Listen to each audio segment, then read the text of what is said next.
Oke, jadi malam hari ini tema kita makna pernyataan Yesus, aku tidak dapat berbuat apa-apa dari diriku sendiri, tapi fokus belajar kita ini menjawab para polemikus yang sesat pikir ya.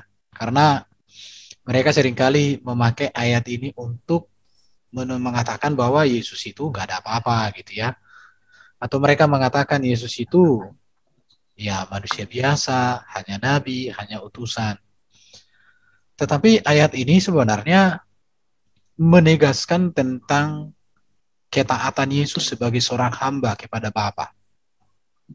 Nanti akan kita lihat ya. Akan kita lihat. Ini teksnya. Ini teks pernyataan Yesus dikatakan begini. Yohanes 5 ayat 30. Aku tidak dapat berbuat apa-apa dari diriku sendiri. Aku menghakimi sesuai dengan apa yang aku dengar dan penghakimanku adil. Sebab aku tidak menuruti kehendakku sendiri, melainkan kehendak Dia yang mengutus aku. Yang perlu kita perhatikan di sini adalah untuk memahami pernyataan Yesus ini dengan tepat ya dan benar, maka harus memperhatikan beberapa hal berikut. Yang pertama ini, apa arti harafiah teks tersebut? Jadi arti harafiah kita lihat, kemudian bagaimana hubungan gramatikal teksnya. Yang kemudian kita lihat nanti konteks history teks. Baru kita masuk nanti ke konteks jauh dan dekat. Jadi ini cara belajar Alkitab itu ya seperti ini. Jadi kita pahami dulu secara harafiah, secara hurufiah. Baru kita pahami secara gramatikalnya. Baru kita pahami secara konteks histori. Kemudian kita pahami secara konteks jauh dan oke. Kita lihat ya terusnya.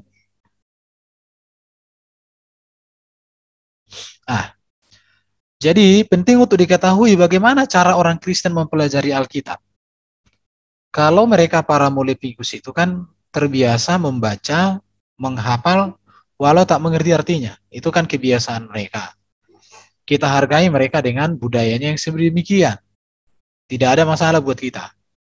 Tetapi kalau orang Kristen tidak, kita bisa membaca, kita bisa memahami, mengerti, bahkan itu kita bisa praktekkan, kita aplikasi, kita kritik, dan itu menjadi sebuah kebenaran buat kita. Tetapi hal seperti ini jarang atau tidak bisa kita temukan. Selama saya banyak diskusi, saya belum pernah temukan ada yang seperti itu. Tak kenapa, ya itulah mereka. Ya, kita melihat dulu di sini, apa itu penafsiran harafiah.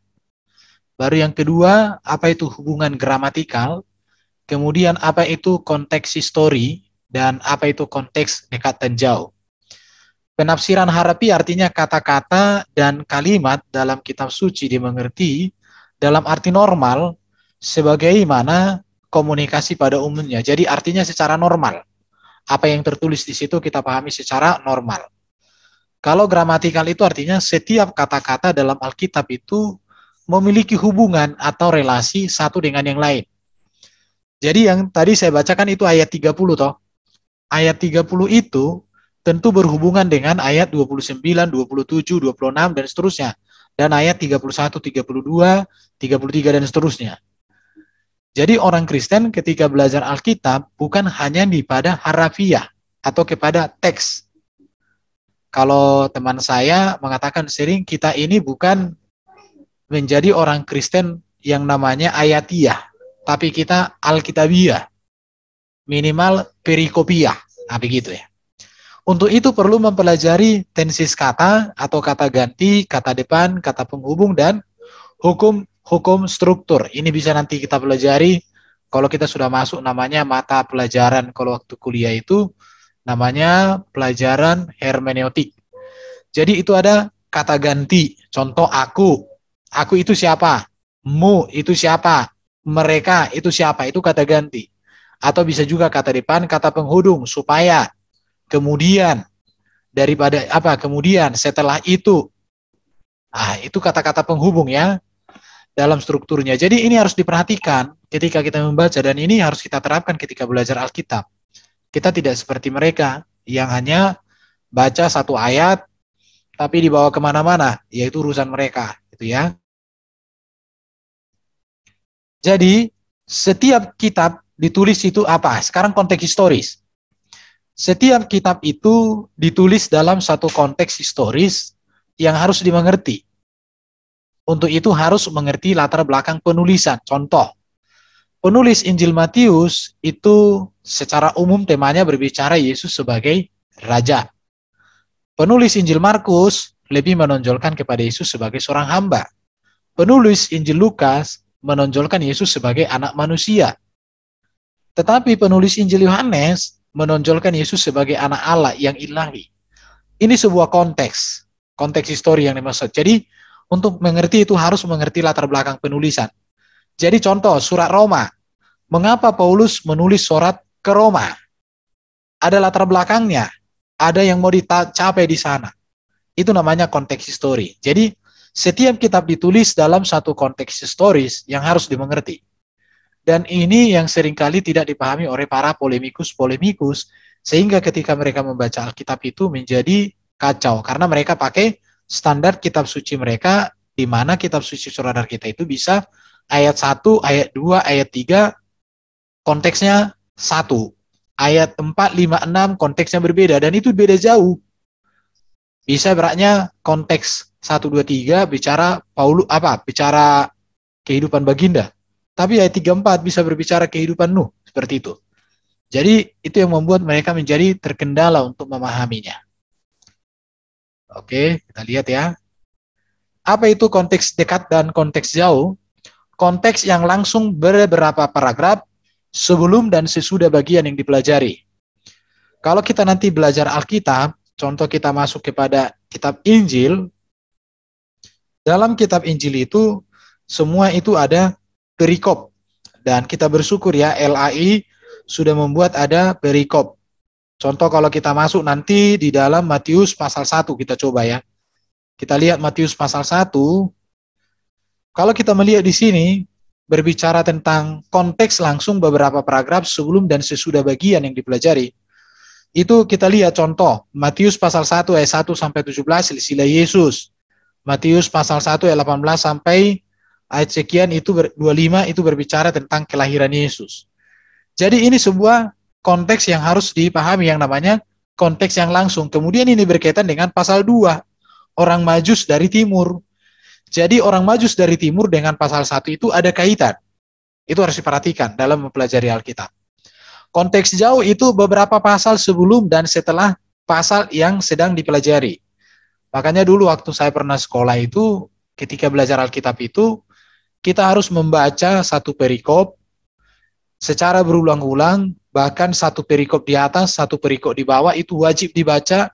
Bila penting satu pasal sebelum dengan satu pasal sesudah dari yang kita baca itu harus kita baca. Kemudian nanti kita akan masuk kepada perbandingan dengan kitab. Contoh kalau kita belajar contoh ini ya, contoh kita belajar nanti tentang tentang Matius pasal 3 ayat 1 sampai dengan ayat ayat 1 sampai dengan ayat 12. Contoh, kalau kita membaca Matius pasal 1 ayat 1 sampai 12, ayat ini bisa kita lihat konteksnya nanti di dalam Markus 1 ayat 1 sampai 8. Bisa kita lihat juga konteksnya ini di dalam Lukas 3 ayat 39, di Lukas pasal 3 ayat 15, 17, dan Yohanes pasal 1 ayat 19, 28. Ini namanya konteks jauh ya. Kemudian kita masuk kepada konteks seluruh kitab. Alkitab itu adalah inspirasi Roh Kudus, ya. Jadi bukan inspirasi Roh Kudus yang memiliki kebenaran utuh, tidak ada pertentangan, itu harus. Jadi sudah harus dipahami dulu ya yang dimaksud dengan konteks jauh di sini. Dengan konteks dekat. Konteks dekat itu satu perikop di atas, satu perikop di bawah, atau satu di atas, satu pasal, atau satu pasal di bawah. Baru konteks jauh nanti dibandingkan dengan surat-surat yang lainnya. Oke ya, jadi itu contohnya. Kita belajar lagi, kita lihat Sekarang kita masuk kepada konteks secara harafiah.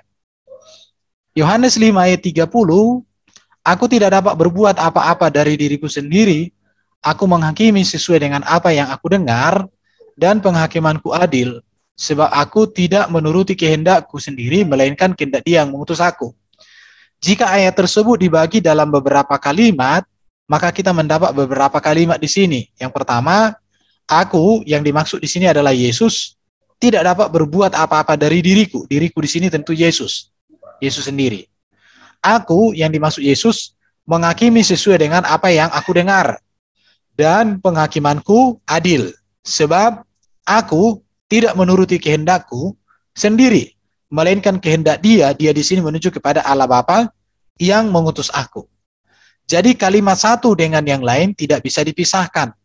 Kalimat pertama di sini memiliki kaitan dengan kalimat kedua dan ketiga. Jadi kalimat ini dengan di sini harus dikaitkan. Kemudian kalimat di sini dikaitkan, satu kesatuan.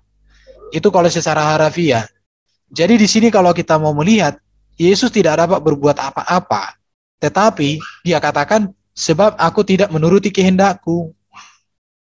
Kalau dari sini nanti sudah kita temukan artinya melainkan kehendak Dia, artinya segala perbuatan Yesus adalah kehendak Bapa. Bisa kita dapat kesimpulan secara ringkas ketika kita membaca teks secara harafiah ini. Kita akan lihat berikutnya ya. Jadi kalau kita melihat dari sini, maka kita bisa mengartikan, aku tidak dapat berbuat apa-apa dari diriku sendiri. Artinya di sini ya, ini. Bahwa seluruh perbuatan Yesus adalah dari Allah, Bapanya. Yesus meneruskan kehendak Bapa kepada dunia dan manusia.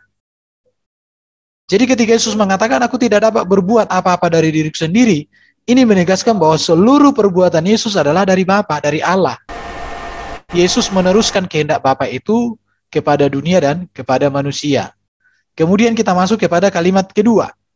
Aku menghakimi sesuai dengan apa yang aku dengar dan penghakimanku adil. Artinya, Yesus hakim yang adil. Penghakimannya adil. Sebab Ia menghakimi berdasarkan apa yang Ia dengar. Jadi penghakiman Yesus itu bukan sambung kata dari si A ke si B. Ya kan? Makanya kalau Yesus mengadili, apa yang Dia dengar, apa yang Dia ketahui. Jadi Dia menghakimi bukan kata orang. Jadi nggak seperti orang seberang mengatakan, si Anu menceritakan kepada ini, si Anu menceritakan kepada ini, si ini menceritakan kepada ini. Nggak kayak gitu Yesus. Jadi nggak pakai kayak gitu penghakiman Yesus. Katanya dia, nggak ada. Tapi Yesus itu mendengar sendiri. Dan penghakiman Yesus itu adil. Baru yang berikut, sebab aku tidak menuruti kehendakku sendiri, melainkan kehendak Dia yang mengutus aku. Dari sini kita bisa melihat satu pengertian bahwa Yesus memiliki kehendak. Perhatikan ini ya. Jadi Yesus itu ada kehendaknya. Tetapi kehendak Yesus itu Dia tunduk, taat sempurna kepada kehendak Allah. Jadi bukan Allah yang harus memenuhi kehendak Yesus. Tetapi kehendak Yesus tunduk secara sempurna kepada Bapa di surga. Beda dengan saudara kita seberang. Contoh ya, ketika ada satu kebutuhannya turun ayat. Ketika ada satu kebutuhannya turun ayat. Termasuk ketika dia baratnya suka dengan seseorang, turun ayat. Ketika dia menghadapi ini, turun ayat. Tapi kalau Yesus bukan untuk kepentingan Yesus, Dia melakukan segala sesuatu. Tetapi untuk kepentingan Bapa yang mengutus Sang Firman-Nya menjadi manusia. Ini yang harus kita tegaskan. Jadi di sini, ini artinya di sini bahwa bukan Allah yang harus memenuhi kehendak Yesus di sini. Tetapi kehendak Yesus itu sepenuhnya taat sempurna kepada Bapa di surga. Nah, ini nanti kalau kita mau kembangkan ini nanti akan kita pahami ya. Bangunan teologi Yohanes itu kan memberikan ada 3 posisi tentang Yesus ini. Yang pertama keilahiannya, yang kedua kemanusiaannya, yang ketiga ketuhanannya. Ini sudah pernah kita bahas. Keilahian Yesus itu berbicara hakikatnya atau esensinya sebagai firman. Kemanusiaan Yesus berbicara bahwa Dia dilahirkan dari rahim perawan Maria. Ketuhanan Yesus itu berbicara tentang kepenguasaan Yesus, di mana kepenguasaan Yesus adalah kepenguasaan yang diberikan oleh Bapa di surga.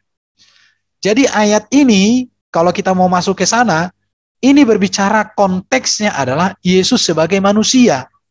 Jadi kemanusiaan Yesus yang mulia itu di dalam kehadirannya di tengah-tengah dunia ini, dia taat sempurna kepada kehendak Bapa. Yesus itu tunduk sempurna kepada apa yang Bapa mau. Jadi kalau kita mau bandingkan dengan ada nabi, ketika dia beraknya contoh, suka dengan istri orang atau mantan istri orang, turun ayat, ya dia lakukan. Ini kan sesuatu hal yang tidak kita temukan di dalam Alkitab. Jadi arti harafiah dalam teks tersebut harus diterima sebagai satu kesatuan. Arti harafiah yang satu tidak bisa dipisah dari arti harafiah yang lainnya. Oke. Sekarang kita masuk ke konteks historisnya ya. Yohanes pasal 5 ayat 30 sebagaimana tertulis di sini.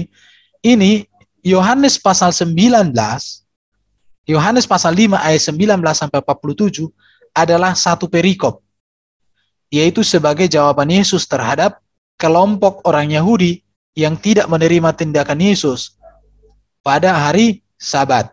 Pasal 5 ayat 1 sampai 18. Jadi perhatikan ini ya. Jadi Yohanes pasal 5 ayat 30 ini adalah satu perikop dengan Yohanes pasal 5 ayat 19 sampai 47.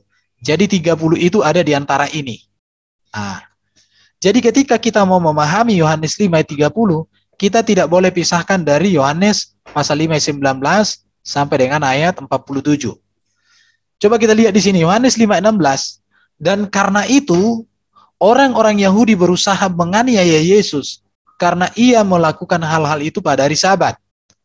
Pasal 5 ayat 18, sebab itu orang-orang Yahudi lebih berusaha lagi untuk membunuhnya. Bukan saja karena ia meniadakan hari Sabat, tetapi juga karena ia mengatakan bahwa Allah adalah Bapanya sendiri, dan dengan demikian menyamakan dirinya dengan Allah. Maka Yesus menjawab mereka katanya. Jadi oleh sebab itu maka Yohanes 5 ayat 30 ini, yang sudah kita baca tadi, tidak berdiri sendiri, harus dipahami berkaitan dengan seluruh ayat dalam pasal 5, secara khusus ayat 19 sampai 29 dan ayat 31 sampai 47. Cara belajar para polemikus, mereka hanya fokus membaca ini.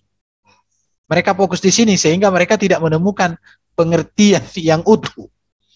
Dengan demikian, maka Yohanes pasal 5 ayat 30 adalah pengulangan, ini ya, pengulangan dan penegasan dari apa yang telah disampaikan oleh Yesus dalam Yohanes 5 ayat 19 sampai 29. Ini penegasan ini, Yohanes 5 ayat 30, penegasan dari Yohanes pasal 5 ayat 19 sampai 29. Jadi kita belajar sedikit tentang apa? Tentang hermeneutik hari ini. Jadi kalau kita melihat di sini Yohanes pasal 5 ayat 30 dengan Yohanes 5 ayat 19, maka Yesus menjawab mereka katanya, aku berkata kepadamu sesungguhnya anak tidak dapat mengerjakan sesuatu dari dirinya sendiri jikalau tidak ia melihat Bapa mengerjakannya.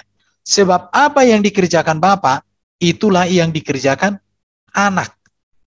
Jadi ketika Yohanes pasal 5 ayat 30 kita baca dan kita lihat konteksnya dengan Yohanes pasal 5 ayat 19, maka di sini bisa kita melihat bahwa Yesus berbuat atau mengajar sesuatu sesuai dengan apa yang dilihat oleh Yesus dikerjakan oleh Bapa. Yesus mengerjakan apa yang dikerjakan oleh Bapa. Yesus menghakimi sesuai dengan apa yang ia dengar dari Bapa, sebab penghakiman Yesus adalah melakukan kehendak Bapa yang mengutusnya. Jadi, Yesus mengaku tidak dapat berbuat apa-apa dari dirinya sendiri, hendak menegaskan bahwa segala yang ia perbuat adalah kehendak Bapa, mengikuti apa yang dikerjakan oleh Bapa. Maka dari sini kita melihat bahwa Yesus menyembuhkan orang sakit di kolam Bethesda pada hari Sabat juga karena kehendak Bapa. Dalam arti Yesus melakukan apa yang dikerjakan oleh Bapa.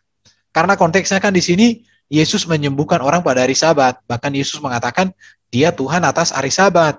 Tapi orang-orang Yahudi protes.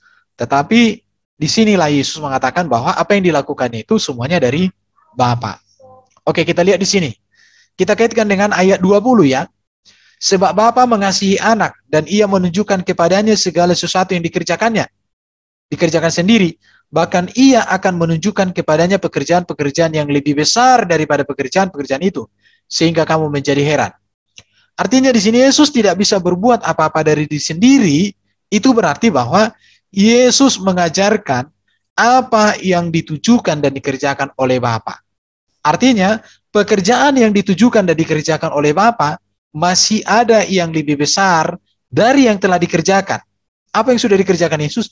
Penyembuhan pada hari Sabat di kolam Bethesda. Dan apa yang dikerjakan Yesus akan mendatangkan keheranan kepada semua orang. Jadi kalau kita kaitkan ayat Yohanes 5 ayat 30, kita kaitkan dengan Yohanes 5 ayat 20, maka kita mendapatkan seperti ini. Ya, jadi memang betul-betul bahwa Yesus itu diutus oleh Bapa, firman-Nya sendiri menjadi manusia. Benar-benar memang untuk dia menyatakan apa yang menjadi kehendak Bapa. Untuk dia menyatakan seluruh karya yang dirancang oleh Bapa bagi kepentingan manusia. Itu luar biasanya Yesus. Oke, kita lanjut ya. Kita lanjutkan dulu. Yang berikut kita masuk kepada ayat 21. Sebab sama seperti Bapa membangkitkan orang mati dan menghidupkannya, demikian juga anak menghidupkan barang siapa yang dikehendakinya. Perhatikan ya. Demikian juga anak. Artinya di sini, dalam ayat 20 dikatakan bahwa Bapa Allah akan memberikan pekerjaan yang lebih besar. Itu di ayat 20 tadi ya. Di ayat 20 ini, bahwa di sini dikatakan bahwa lebih besar lagi daripada pekerjaan itu, sehingga kamu menjadi heran. Di dalam ayat 20 dikatakan bahwa Bapa Allah akan memberikan pekerjaan yang lebih besar daripada yang telah dikerjakan Yesus. Apa yang sudah dikerjakan Yesus dalam konteks itu? Menyembuhkan orang pada hari Sabat di kolam Bethesda. Pertanyaannya, pekerjaan apa yang dimaksud Yesus? Jawabannya ada di dalam ayat 21 dan ayat selanjutnya, yaitu yang pertama, apa pekerjaan besar yang mau dikerjakan oleh Yesus lagi? Membangkitkan orang mati dan menghidupkan mereka yang dikehendakinya. Jadi pekerjaan menyembuhkan di sini pada hari Sabat itu udah besar, tapi akan dinyatakan lagi pekerjaan yang lebih besar, yaitu apa? Membangkitkan orang mati dan menghidupkan orang yang dikehendakinya. Maka kita melihat nanti di dalam catatan Alkitab, Yesus membangkitkan orang mati dalam catatan Alkitab sebanyak 3 kali. Yaitu anak perempuan Yairus, kemudian anak seorang janda Ninaid, dan Lazarus yang telah dikuburkan. Tapi ada satu yang perlu kita ingat. Dalam Matius 27, ayat 51, 53. Apa ini? Yaitu orang-orang yang mati dalam kuburan dibangkitkan ketika Yesus bangkit. Jadi ketika Yesus mengatakan di sini, sebab sama seperti Bapa membangkitkan orang mati, dan menghidupkan orang mati, demikian juga anak menghidupkan barang siapa yang dikehendakinya. Di dalam ayat 20 dikatakan, sebab Bapa mengasihi anak dan ia menunjukkan kepadanya segala sesuatu yang dikerjakannya. Bahkan ia akan menunjukkan kepadanya pekerjaan-pekerjaan yang lebih besar lagi daripada pekerjaan-pekerjaan itu. Itu di sini, itu menunjuk kepada penyembuhan orang yang sakit di kolam Bethesda. Lebih besar dari situ. Apa itu? Kita lihat di dalam ayat 21. Yaitu menghidupkan barang siapa yang dikehendakinya.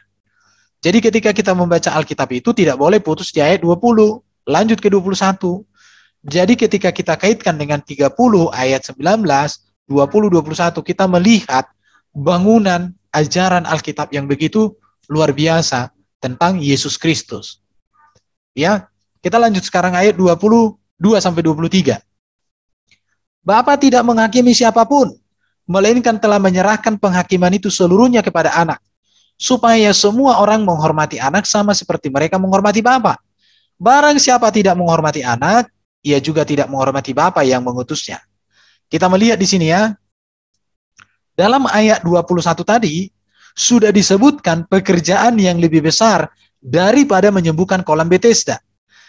Yaitu apa? Membangkitkan dan menghidupkan orang mati. Namun, hal itu tidak berhenti di ayat tersebut. Jadi ayat 21 tadi tidak putus, tetapi dilanjutkan dengan ayat 23.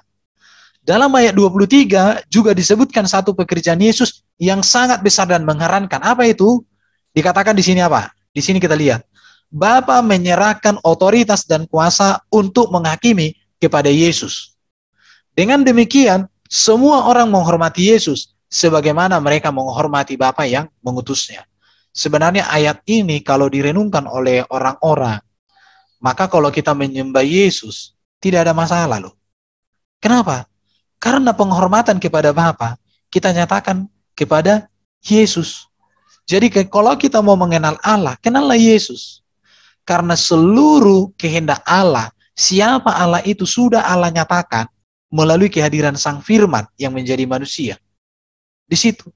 Jadi jelas sekali di sini ya, Bapa menyerahkan otoritas dan kuasa untuk menghakimi seluruh manusia kepada Yesus.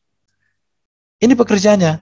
Dan ini dikaitkan dengan Matius 25 ayat 31-32 dikatakan, apabila anak manusia datang dalam kemuliaannya, semua malaikat bersama-sama dengan dia. Luar biasa Yesus ini ya. Semua malaikat ya, bukan sebagian malaikat. Semua malaikat itu bersama-sama dengan Yesus.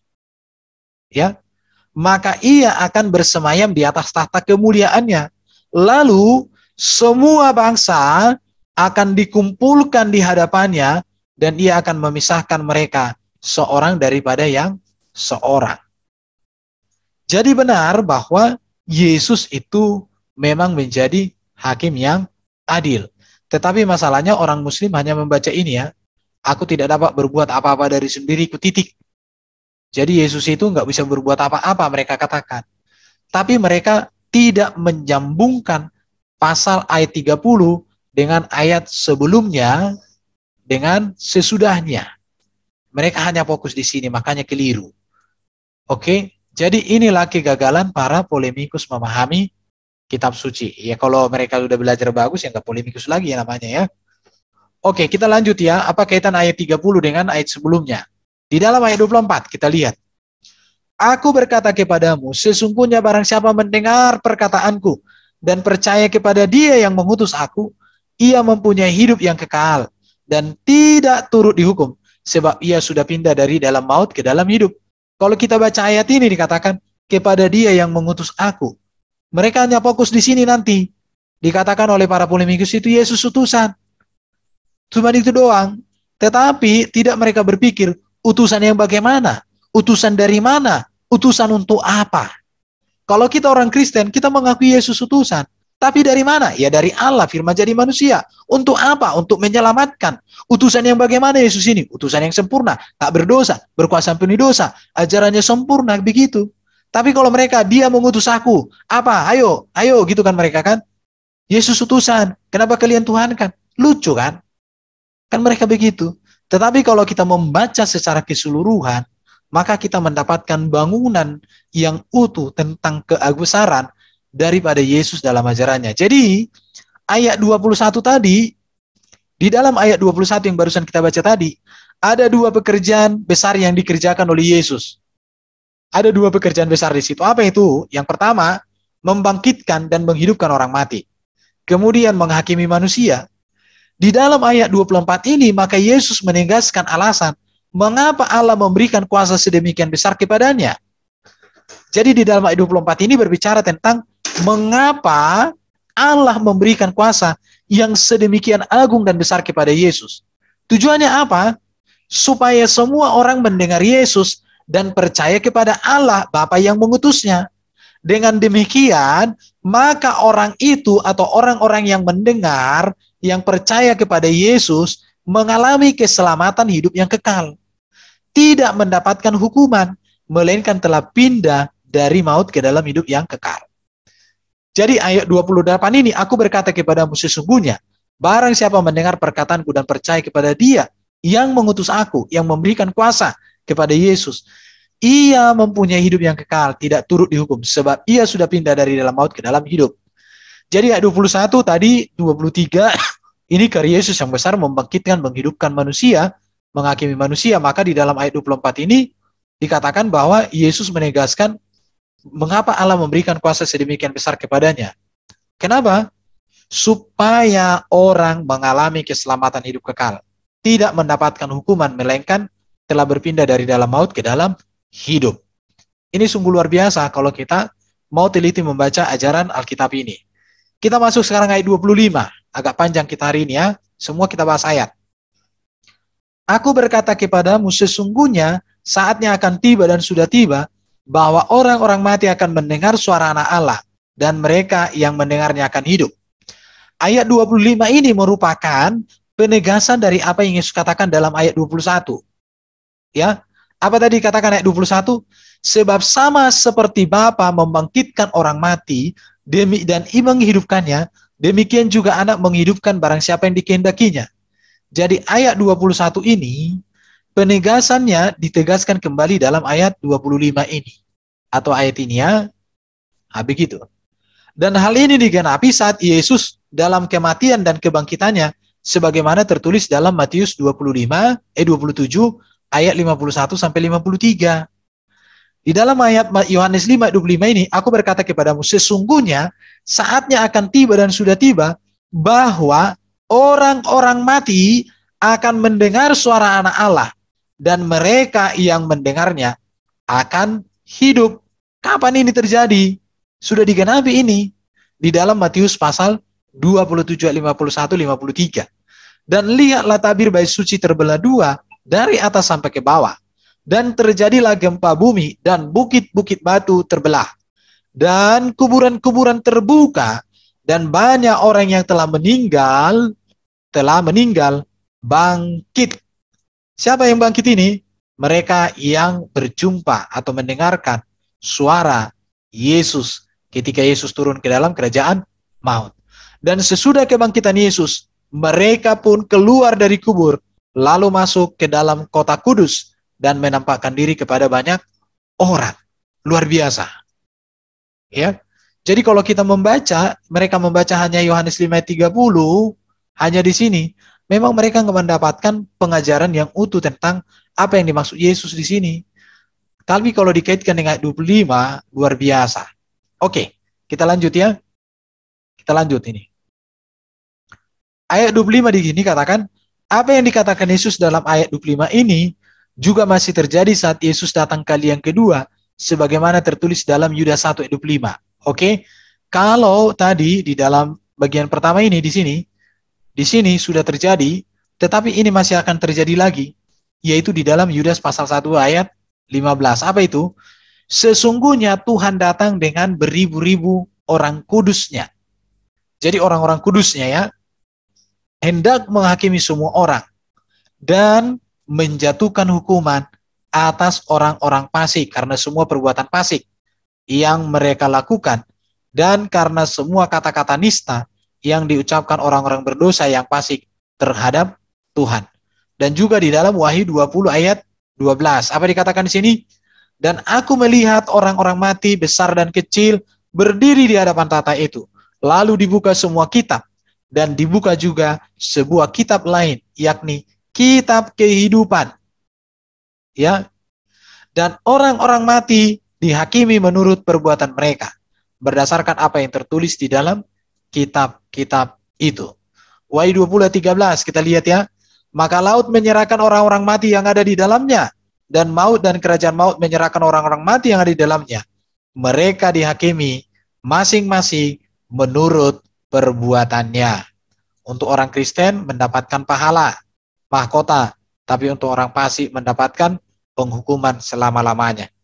Jadi kalau kita melihat di sini, sesungguhnya saatnya akan tiba dan sudah tiba, bahwa orang mati akan mendengar suara anak Allah, itu berbicara tentang bahwa Yesus membangkitkan orang mati, dan itu sudah terjadi dan masih akan terjadi lagi. Puji Tuhan.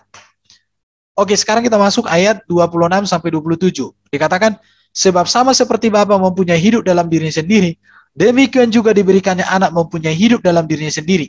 Dan ia telah memberikan kuasa kepadanya untuk menghakimi karena ia adalah anak manusia. Artinya di sini ayat 26-27 merupakan pengulangan.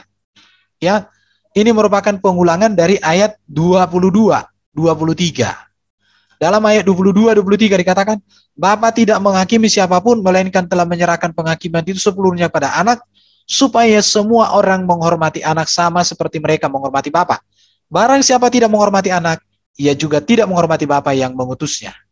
Jadi ayat 22 ini diulangi kembali di dalam ayat 26-27. Maknanya sama, saling menegaskan. Jadi kuasa dan otoritas Yesus untuk memberikan hidup dan sekaligus kuasa menjadi hakim yang adil adalah dari Allah. Allah lah yang memberikan otoritas kepada Yesus. Jadi kepada Sang Firman yang hadir mengambil rupa manusia, kepadanya lah Allah melimpahkan seluruh kuasa untuk seluruh kehendak Allah. Makanya saya katakan tadi ya di awal, di dalam Injil Yohanes ada 3 hal tentang Yesus yang harus dipahami. Berbicara keilahiannya, dia adalah firman. Berbicara kemanusiaannya, dia dilahirkan oleh perawan suci Maria. Dan berbicara ketuhanannya, berbicara kepenguasaan Yesus. Jadi ayat-ayat yang kita bahas ini berbicara 3 hal sekaligus. Walaupun kalau kita mau katakan yang paling menonjol di sini adalah berbicara tentang ketuhanan Yesus dan kemanusiaan Yesus. Itu yang paling ditonjolkan. Kemanusiaan Yesus adalah sebagai seorang hamba yang taat kepada Bapa di surga. Ketuhanan Yesus adalah otoritas Yesus yang diberikan oleh Bapa menjadi juru selamat, membangkitkan orang mati, menjadi hakim yang adil. Jadi ayat ini menegaskan tentang 2 hal yang saya temukan. Yang pertama adalah berbicara ketuhanan Yesus, artinya keotoritasan Yesus, kemesiasan Yesus. Yang kedua, kemanusiaan Yesus yang sempurna, taat kepada Bapa. Oke, kita lanjut ya. Sekarang ayat, sebentar, belum selesai ya. Kita bisa melihat ini di dalam Wahyu 20:12, dan aku melihat orang-orang mati. Oh ya. Oke, udah kita baca tadi ya. Sekarang kita masuk ayat berikut. Di dalam ayat 28-29, kita baca ya. Janganlah kamu heran akan hal itu, sebab saatnya akan tiba bahwa semua orang yang ada di dalam kuburan akan mendengar suaranya. Perhatikan ya, Yesus masuk ke dalam dunia orang mati, justru orang-orang yang mati mendengar suaranya. Dan mereka yang telah berbuat baik akan keluar bangkit untuk hidup yang kekal. Tetapi mereka yang telah berbuat jahat bangkit untuk dihukum. Jadi ayat 28-29 ini merupakan penutup dan menegaskan kembali apa yang sudah dikatakan Yesus dalam ayat 19-27. Yaitu tentang kuasa yang diberikan oleh Allah kepada Yesus. Apa kuasa yang diberikan Allah kepada Yesus di dalam ayat 19-27 ini? Maka kita temukan ini ya. Inilah dia apa? Kuasa untuk membangkitkan dan menghidupkan orang mati, dan kuasa untuk memberikan hidup yang kekal. Yang berikut, kuasa untuk menghakimi dengan adil, menghukum orang jahat dalam penghukuman kekal, dan memberikan hidup yang kekal dalam kerajaan surga bagi yang percaya kepada Yesus dan kepada Allah Bapa yang mengutus Yesus. Seharusnya huruf besar ya. Juga ayat ini berkaitan dengan Yesus sebagai hakim yang adil di akhir zaman. Ini berbicara tentang Yesus hakim yang adil di akhir zaman. Jadi kalau kita mau belajar Alkitab dengan memakai metode seperti ini, maka kita akan menemukan kebenaran yang utuh, kebenaran yang luar biasa tentang apa yang mau dinyatakan oleh Yesus. Jadi kalau para polemikus itu kan cukup mereka hanya baca ayat 30, mereka nggak baca ayat 19-29. Sehingga mereka menjadi sesatologi atau kelirulogi. Di situ. Kita lanjut ya. Jadi Yohanes 5 ayat 19 kita lihat, maka Yesus menjawab mereka katanya, aku berkata kepadamu sesungguhnya, aku tidak dapat mengerjakan sesuatu dari diriku sendiri, jikalau ia tidak melihat Bapa yang mengerjakannya. Sebab apa yang dikerjakan Bapa itu juga dikerjakan anak. Ini kita lihat di dalam Yesaya Yohanes 5 ayat 30. Aku tidak dapat berbuat apa-apa dari diriku sendiri. Aku menghakimi sesuai dengan apa yang aku dengar, dan penghakimanku adil. Sebab aku tidak menuruti kehendakku, tetapi melainkan kehendak Dia yang mengutus aku. Jadi kesimpulannya di sini, seluruh karya Yesus adalah karya Allah. Itu yang pertama. Yang kedua, seluruh perbuatan Yesus adalah perbuatan Allah. Apapun yang diperbuat dan diajarkan Yesus, semua itu berasal dari Allah. Artinya apa? Siapa yang menolak Yesus sama dengan menolak Allah. Siapa yang menghina Yesus sama dengan menghina Allah. Siapa yang merendahkan Yesus sama dengan merendahkan Allah. Kenapa? Karena seluruh kehendak Allah, seluruh rencana Allah, seluruh otoritas Allah, apapun yang Allah kehendaki untuk kita, sudah Allah berikan kepada Sang Firman, kepada firman-Nya yang hadir di dunia mengambil rupa manusia. Dan itu yang ditegaskan di dalam Yohanes pasal 5 ayat 36 sampai 37.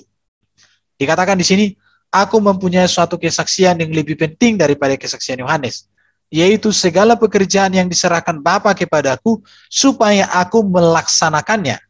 Pekerjaan itu juga yang kukerjakan sekarang, dan itulah yang memberi kesaksian tentang aku, bahwa Bapa mengutus aku, perhatikan ya, Bapa mengutus aku, dialah yang bersaksi tentang aku.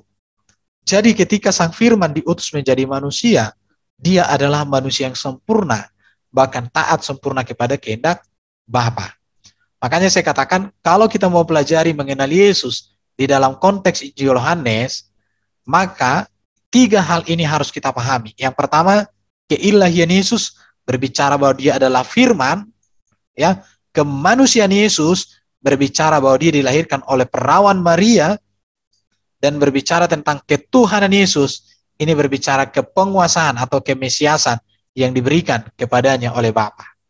Ayat-ayat yang barusan kita baca tadi, itu lebih dominan kepada konteks ini. Ya, mengapa Yesus mengatakan aku tidak dapat berbuat apa-apa dari diriku sendiri? Itu menegaskan dia kemanusiaannya. Tetapi mengapa Yesus bisa menghidupkan orang mati, bisa menjamin orang masuk surga, menjadi hakim yang adil, itu berbicara ketuhanan. Kenapa? Karena ketuhanan itu berbicara kepenguasaan atau kemesiasan. Sedangkan keilahian Yesus, ini nanti bisa kita lihat di bahwa dia adalah firman yang kekal ada dalam diri Allah, bahwa dia ada sebelum dunia jadikan, bahwa ia ada sebelum Abraham, bahkan Abraham melihat kemuliaannya. Maka dari sini, ini kata kunci memang untuk mengenal Yesus ya. Ini udah pernah aku sampaikan kepada kita, keilahian Yesus, kemanusiaan Yesus dapat dibedakan, tetapi tidak dapat dipisahkan. Keilahian Yesus dan kemanusiaan Yesus tidak dapat dipisahkan, apalagi dibenturkan atau dipertentangkan. Jadi kalau ayat-ayat yang saya jelaskan tadi itu, maka itu menegaskan kemanusiaan Yesus dan sekaligus ketuhanannya, artinya kepenguasaannya. Maka kita lihat di dalam ayat ini ya, Yesus dalam kemanusiaan taat sempurna melakukan kehendak Bapa. Ya, jadi Yesus itu taat sempurna melakukan kehendak Bapa. Dikatakan dalam Filipi pasal 2 ayat 5 sampai 11, saya bacakan ya. Hendaklah kamu dalam hidupmu bersama menaruh pikiran dan perasaan yang terdapat juga dalam Kristus Yesus, yang walaupun dalam rupa Allah, perhatikan ya, tidak menganggap kesetaraan dengan Allah itu sebagai milik yang harus dipertahankan. Perhatikan di sini ya. Melainkan telah mengosongkan diri dan mengambil rupa sebagai seorang hamba, menjadi sama dengan manusia, dan dalam keadaan sebagai manusia ia telah merendahkan dirinya dan taat sampai mati, bahkan sampai mati di kayu salib. Itulah sebabnya Allah sangat meninggikan dia dan mengaruniakan kepadanya nama di atas segala nama, supaya dalam nama Yesus bertekuk lutut segala yang ada di langit dan yang ada di bumi dan yang ada di bawah bumi, dan segala lidah mengaku Yesus Kristus adalah Tuhan, bagi kemuliaan Allah Bapa. Jadi bagaimana kita menjelaskan ayat yang seringkali dipelintir oleh polemikus bahwa Yesus tidak dapat berbuat apa-apa dari diriku sendiri? Itu menegaskan tentang kemanusiaan Yesus, bahwa dia adalah manusia yang sempurna. Bahkan boleh saya katakan satu-satunya manusia yang menjadi hamba kepada Allah, di mana dia melakukan tugas yang dikehendaki Bapa secara sempurna taat kepada Bapa di surga. Tidak ada manusia yang bisa dibandingkan dengan ketaatan Yesus yang sempurna, karena dia ketaatannya sempurna.